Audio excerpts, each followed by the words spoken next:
What's good, everyone? This is the All Facts podcast here. I'm your host, Har Sarkar, and we're on another episode on the future where I called professionals from every single field, and we like to discuss about our vision of the future and how their career aligns with their future. So today I have a very special guest, Fabian Powell. Say hello to the fans. Hello, everyone. Thank you for having me on, Harris. No opening remarks or Well, just it's a pleasure to be here. Am very excited to discuss this because, I work in technology and we're always thinking in terms of the future. So it's a great opportunity to share my vision of the future, and possibly shed some light on a great field that I think others should probably interest others as well. So.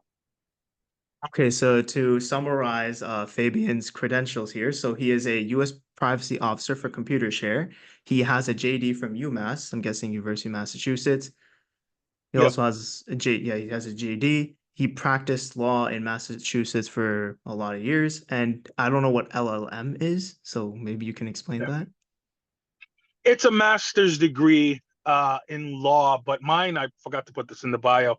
Mine was concentrated in intellectual property. Yes, because you did do CT for 6 years, and you've been in Yeah. compliance risk and technology for over quite a few times. So that's a long year, Yeah. really. So you're probably the best person to talk about this. And unfortunately, a previous guest I had on, he also was a Boston Celtics fan. Fabian here is a die-hard Boston sports fan because Oh yeah. he lives in Massachusetts. He's a big New England guy. Oh yeah. Yeah. Oh yeah. And thank God my Celtics won it this year. We're looking to repeat next year. Let's see. Let's see how we do. Yeah, I'm not a big fan of that because like, I think if you're a Bruins fan, I'm a Maple Leafs fan, so like that can't really work out. But Yeah. interest aside, you're here on the pod, and I like to have you on. So, and you're originally from Jamaica, I believe, right? Yeah. So I came here when I was a child. Jesus, when I was 8 years old, which feels like an eternity ago. So, Oh, last but thing I forgot. You're also a partner at a tech consulting firm called Python Adversary. yeah, Pivot Advisory. It's basically a play on words because my partner and I, um, we both used to practice law. So when we pivoted over into technology, the word pivot was not available in terms of a company. So we did a play on words and we made it pivot, but kind of means the same thing. Okay, so now I'm gonna start wrapping out the questions as an interview style. So now you Sure. will actually dive deep into what you think of the future and how your field aligns with it. Yep. So first, just tell me about the journey of how you got to where you are. So you are a very educated individual with you've done your law degree, you're now a partner at a tech consulting firm, and now because of your JD, you are also a privacy officer. So kind of tell me how your whole life you kind of got to the point you are now. So yeah, I started my professional career basically at a general practice law firm with the partner. This was back in 2008 when the economy basically tanked. Had gotten offers to be like an Financial crisis. assistant district attorney and so on and so on. And when budgets started to fold and the government started to cut back spending, both offers that I had at the time were basically pulled. So the course of the next year, I basically, did some stuff like doc review, which is quite common for, law school graduates to do while they're taking the bar. Took two bars in the course of like 2 years, passed them both, went back to school, did the LLM for a year. And then in about March 2010, law school classmate and I formed a general practice law firm. When I say general practice, we did quite a few areas, everything from like bankruptcy to intellectual property to some compliance contracts. We did quite a few areas. Really, we did whatever paid the bills, to be honest with you. And I think that's probably more an accurate description of what a lot of general practice law firms are, is basically whatever comes through the door, you figure out how to do it because you need to pay your bills and make a living, right? So we did that for a few years, but at the same time, the IPP was started in 2008, and you started to see really this growth in and I started to express more interest in compliance. So did that for a few years. About 2015, um, I just started showing more interest, and I did some compliance work. Just with a few companies I'd already been working with already.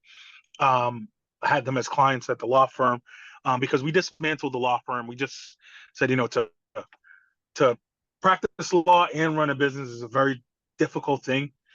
So we both said, you know what, let's just go out and just work for someone instead, or a company instead.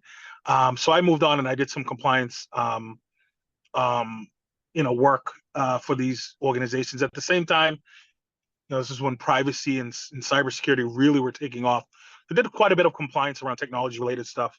Whether it was developing privacy policies, starting to implement policies and procedures around protecting consumer privacy, and so on, and also, cybersecurity. Over the course of the next, I'd say the following year, around 2016, there's a company in Boston that basically worked in the data breach space. Ended up joining a project with them. Did that for about almost 2 years. And at which point, my partner now had his own company that he had basically converted over to a technology firm from a law firm, to a technology consulting firm. Joined him, and I did some work with him for like the next 2 years. After that, went on and started working at Deloitte. Did a few years at Deloitte. From Deloitte, Big ended up Four. going to, yeah, one of the big four. Yep. Did a very, very short stint, funny enough, at Ernst and Young. Hated it, resigned like within 2 weeks, and went back to Deloitte. Um, and after Deloitte, I ended up doing some consulting also for Tata Consulting Services, aka TCS, where I worked with a variety. I mean, let me back up for a second. At Deloitte, I worked primarily in government and public services, so we're doing a lot of work with the federal government. So it was the Department of Defense, mainly on their privacy and cybersecurity compliance. We did work with the state of Texas, like consolidated security systems plans.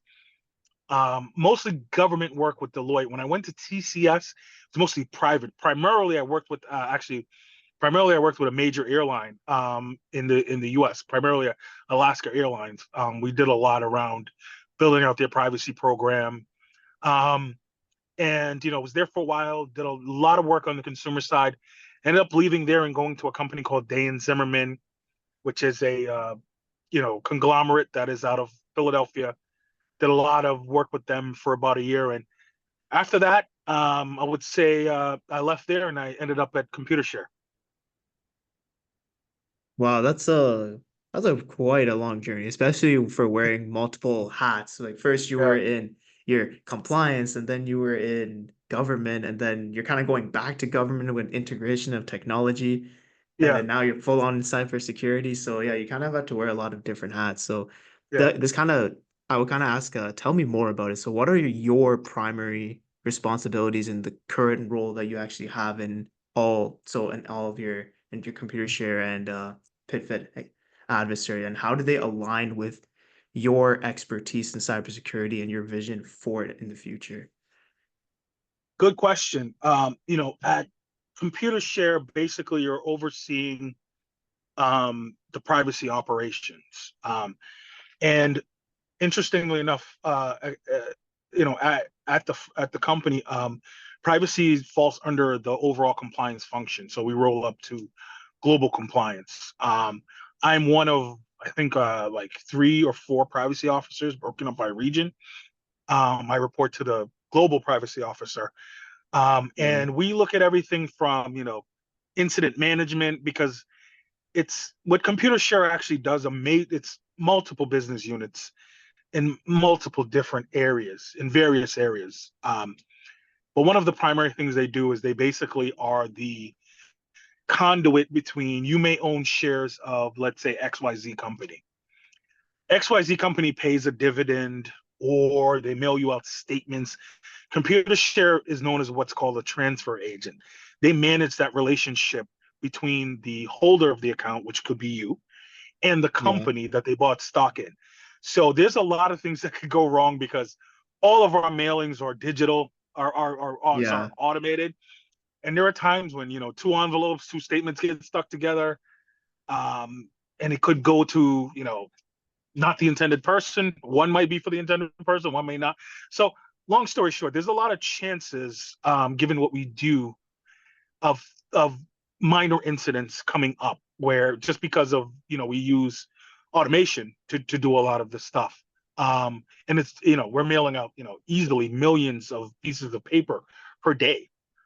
So there's Mm, really high risk, even though the portion of actual incidents are small compared to the volume we do, it still does happen. So we do everything from managing incidents, notification to our clients. I develop a lot of the policies and procedures. I'm actually in the process now of, updating and reviewing and updating our both our internal privacy policies, our external privacy policies to our account holders, our clients, our um, prospective future clients. We do a lot of, privacy impact assessments, looking at different programs that people are rolling out. Because nowadays, most companies are definitely trying to do a lot with AI. It's really kind of the hot yeah, topic, even though it's been around, 20 plus years. The chatbots and yes. all kinds of stuff have been around. Now that's one of the areas we get a lot of questions from our clients, our institutional clients, how are we using AI and so on. So it's everything from that to, overall incident management. If we have, data breaches or, incidents and things like that, making sure our policies and procedures are aligned with the various regulations, reading and interpreting the regulations, really letting business units know what regulations and laws are coming down the pike that are relevant to their practice and could affect them. So it's really an advisory role in many ways. I do have a team that works with me, and Yeah. I'm a part of a overall larger team that works globally. But it's a great company. I'm privileged to work with really, really professional and really, one of the best, probably the best team I've probably ever worked with, because it is one of those teams where we all work together. No one comes in with any egos. No one carves out a little space and says, "No one, this is mine." It's really a, Mm, a yeah. collective effort overall. Yeah. So on the topic of just evolving and emerging technologies, right? Yep. So how do you really stay updated in the cybersecurity landscape? Because especially this is a field where you you have to be on update. You don't always have to be on your screen, but you have to just check for all these updates, especially when you're integrating a lot of like legalities. I'm from Canada, so I don't really know much about USA, and I know that in Canada you can't really once you find a breach, it isn't you're kind of more safe in that aspect because if it's not government related, you kind of it really is safe and things can get covered quickly. But in terms Yeah. of USA and for computer share and how you kind of utilize your doctoral education, how do you really keep update with this entire landscape?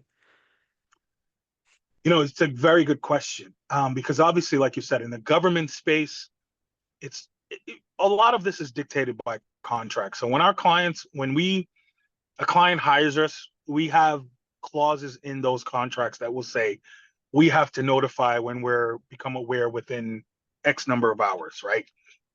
That's so on an actual carrying it out. The process of carrying it out is usually dictated by a contract. Once we become aware, we need to notify, XYZ client within X number of hours. How I stay abreast of really what's going on, is multiple ways. There's some great law firms in America that have cybersecurity and privacy blogs, and also Obviously. covering AI. Even They're even great. multiple Yeah, consulting firms have at like a exactly. cybersecurity component, right? Or continue on your Yep. point. Yeah, you could look at like KPMG puts out a lot of stuff all the time. There's some European, because we also cover Europe. My responsibility is not Europe, but there's plenty of, Bird and Bird and Hush Blackwell. There's plenty of law firms that are on top of this stuff, and they're tracking the actual like bills. So being in the U.S., they're tracking the bills in the California House of Representatives and the Senate there, and we're able to kind of understand where things are at. So how I really amalgamate it all is I keep abreast of these different. I always try to read the text, the original text myself. Yes.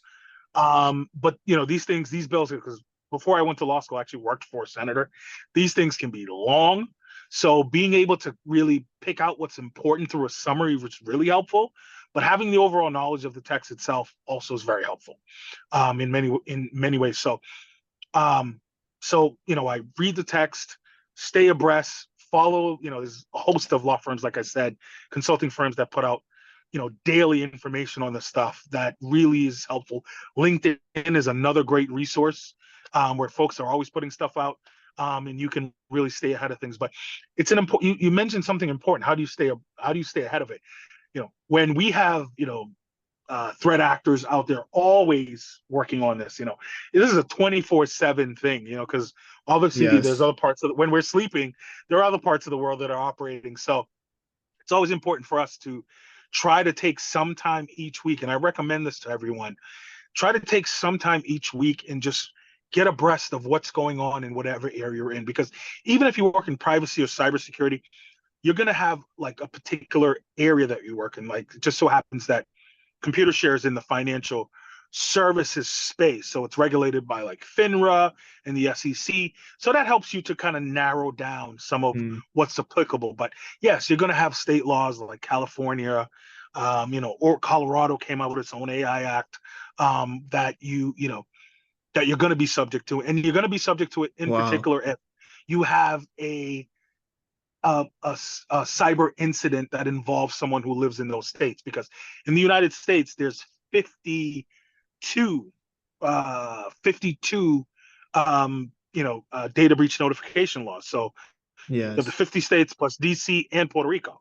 And each state tells you what you need to do to notify each person, in the event. And then sometimes if it's large enough and actually becomes a breach, you may need to notify, Health and Human Services and the federal government. You may need to notify the FTC or state AGs and so on. So, This leads to a question that you kind of touched upon. However, because USA, there's such a wide variety of network, and it's probably the most in any country because that is just everything's there, and people are trying to get things there, especially for data leakage and just user privacy, right? So what are some of the most like challenging issues that you've actually encountered in your career, and how did you really address it? I think one of the biggest challenges is that people, organizations are made up of people, right? And Yeah. people don't ever want to get rid of data. I've seen it in companies where, we've revamped the data retention. You make your recommendations as to what data retention should be. A resume should not be kept longer than 6 months because that information is oftentimes stale. But people like to hold on to information.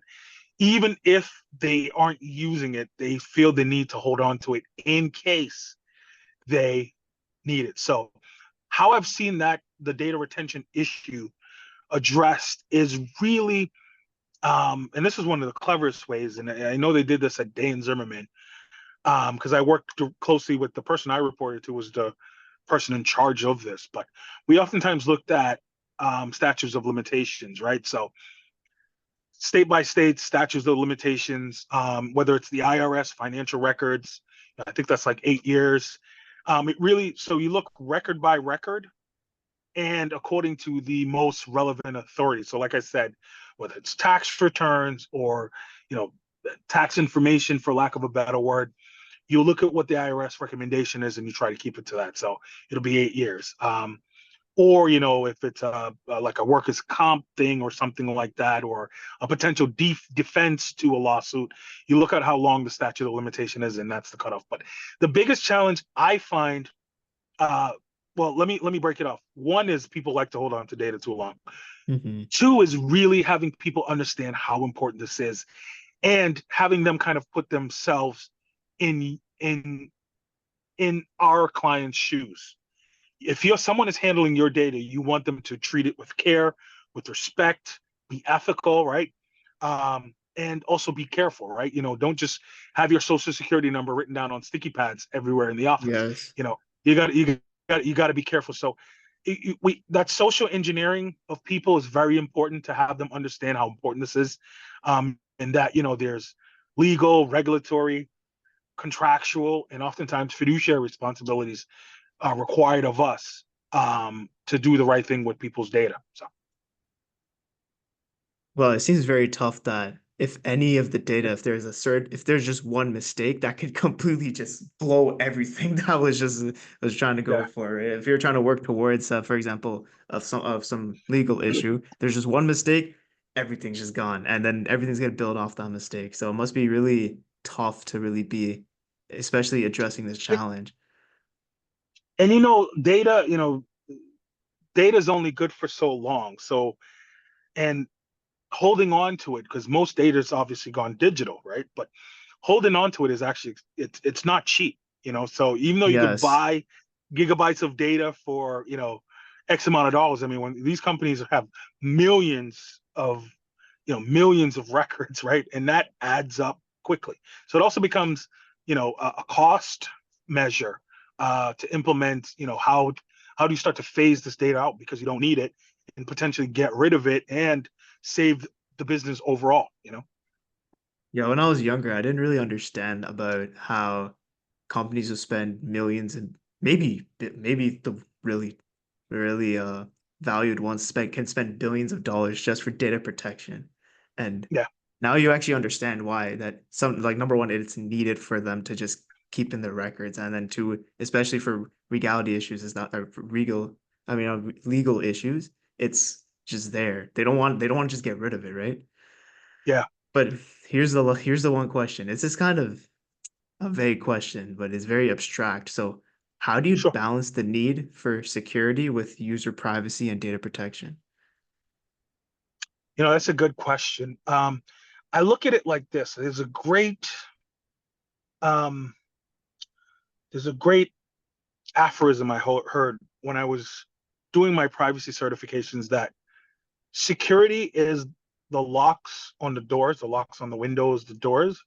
Privacy are the shades, right? The curtains you can pull. And I think that's they comp you can have security without privacy, but you can't have privacy without security, is another saying, which is true. Hmm. Security oftentimes are the countermeasures, right? The controls that you apply to protect privacy. So, oftentimes I'll see folks who say, well, they're really interested in the privacy end, but they're not interested in the security end. And it's like, I tell them, it's like, if you're gonna be a bodybuilder or something, right, or an athlete, you can't just train and not address your diet, right? Yes, That's how you're yes. gonna get there. So the two complement each other to get the same end goal. And you have to realize that security controls, your countermeasures, those are the things that help you to enforce and protect someone's privacy. And also, this added things to it, like you mentioned data protection, which is oftentimes done via contracts, right? So you have to have, Yes. and any company that's smart, whatever service providers you use, you always have a contract with them. It lays out their responsibilities, your responsibilities, and also, in the event things go awry or astray or go wrong, that contract, you can call back on it to find out what each party's responsibilities are. This is funny because a couple hours ago, I was talking to like a friend of mine, and I was saying, "Oh, yeah, I have a podcast later with some cybersecurity expert," and he was asking me, "Oh, ask if he's from the UFC privacy officer, ask him about there's a lot of guys in the US just leaking government data given." So then that's why I was just thinking, okay, so from what you work on is basically to just protect this data and make sure it's secure for just secure for the use of it, right? And Yep. this actually comes to probably the final question I might ask you about your field is Sure. really, what role do you see emerging technologies playing in the future of cybersecurity and privacy? So, in my opinion, I'm a beginner here, so if anyone can take this with a grain of salt if you really need to, I would Sure. say blockchain is a big uh technology integration into cybersecurity, mainly because of its securities. And then you talked about contracts, right? Right. Blockchain can have its own contracts that can be linked to the data itself. Agreed. But to hear from an expert, what would you think? And it doesn't have You to, know, it can be any technology, right? I'll, AI, I'll VR, whatever. I'll add to the blockchain because when I was in big consulting, we truly started to understand because you're required to do a lot of annual trainings when you're at Deloitte, Ernst and Young, all these firms. And Yes. I was one of the benefits that I had is I really started to understand the value of the blockchain. The blockchain gets a lot of pushback because big institutions never want to change, right? The big banks, the big law firms, it could really take a lot of their business away, right? The big We'll talk consulting about that in firms, Canada. it could take a lot of their business away. So they're not going to give up that easily. They're going to push back, which reminds you that progress always meets resistance. But the blockchain itself, whether you're selling a house, you're doing a contract, I mean, itself can completely have a completely secure transactions. I mean, the idea of like a data, a contractual breach with the blockchain could be relegated to the dustbin of history because each step along the way, they're built in controls to make sure that this transaction is carried out and both parties are satisfied. So I agree with you. I think the blockchain is huge. One thing I'll add to it that I think will just add an interesting wrinkle is IoT, the Internet of Things, where Yes. all of these devices now can talk to each other. And it's going to create a very interesting, it can create very interesting repercussions. I'll give you an example. I mean, if you have Alexa in your home and something happens, let's say a domestic violence issue happens, I mean, is the are you going to have are you going to have the state or the police trying to subpoena this information from Amazon? I mean, it can get into some Yeah. pretty interesting iterations of issues that can come up from the fact that you have technology in your house.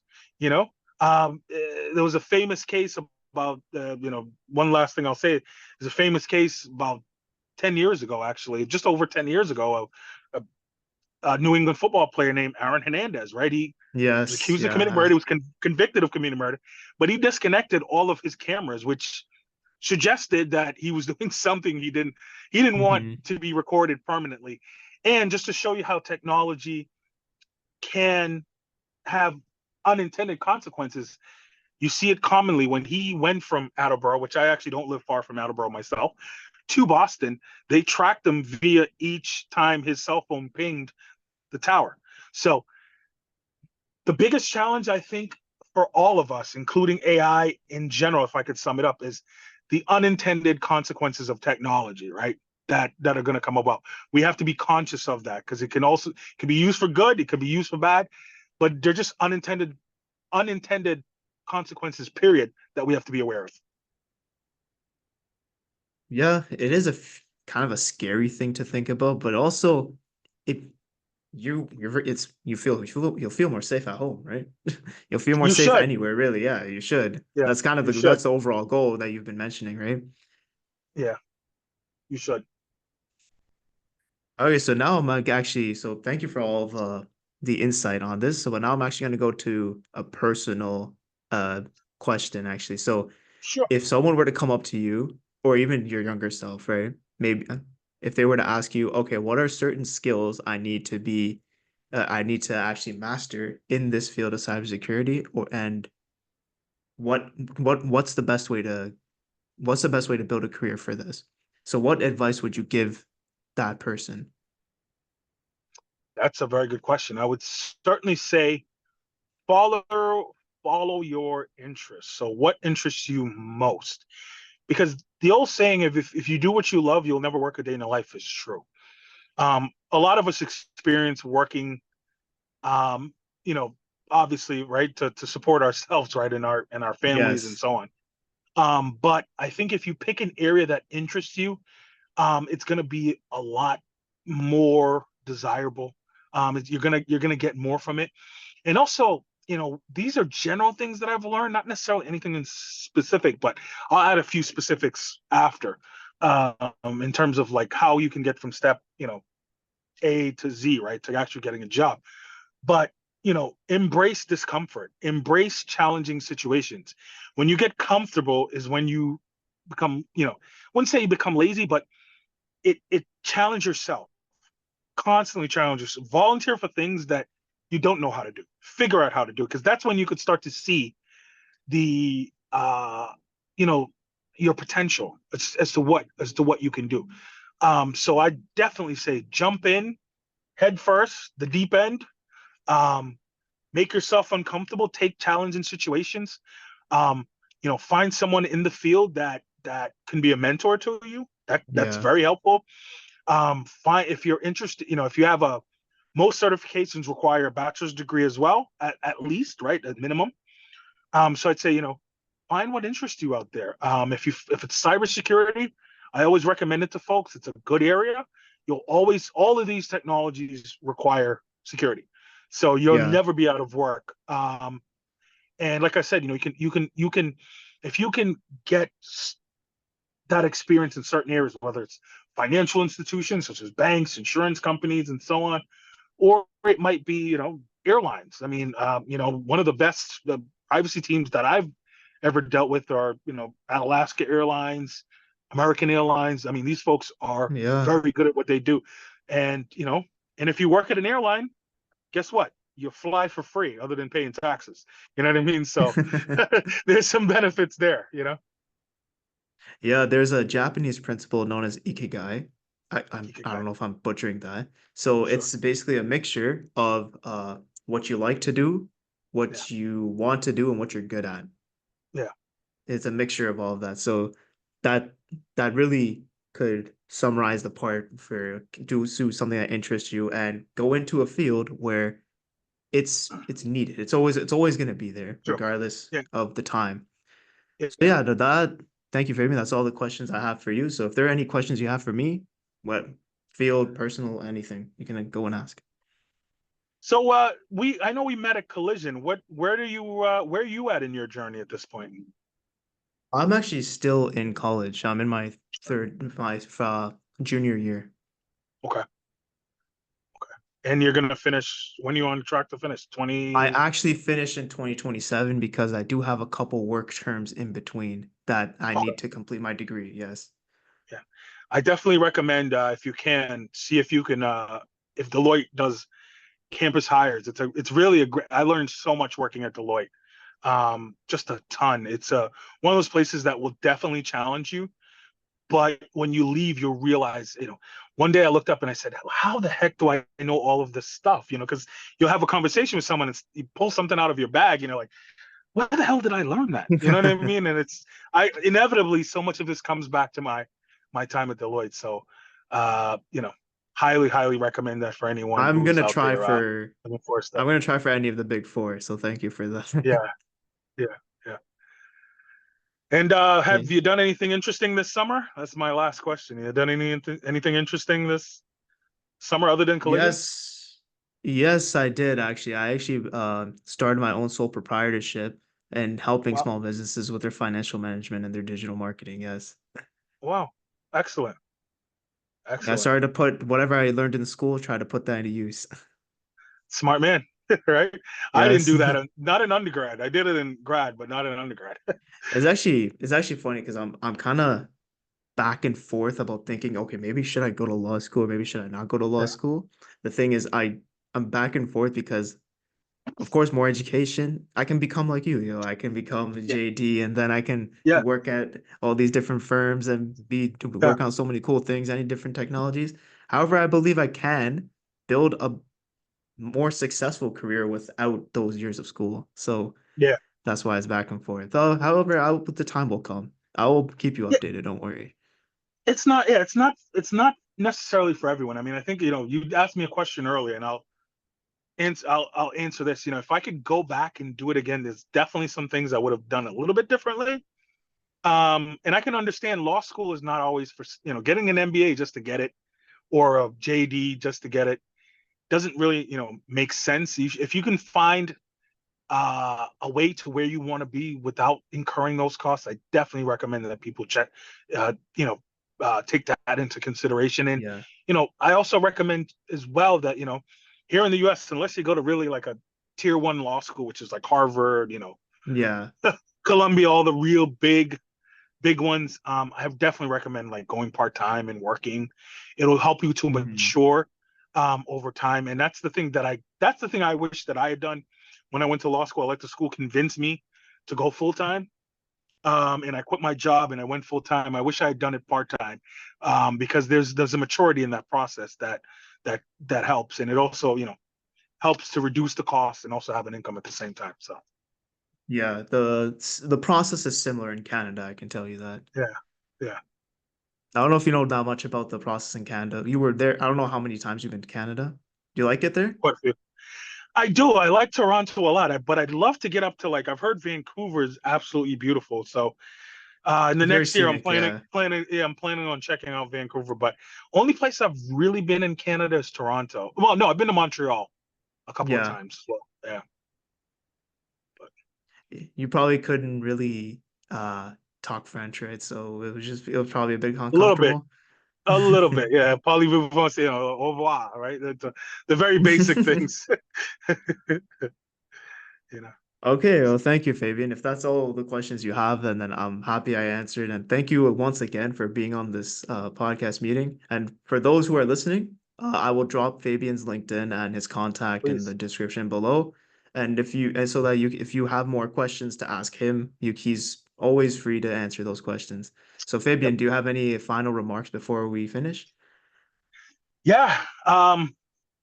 Check.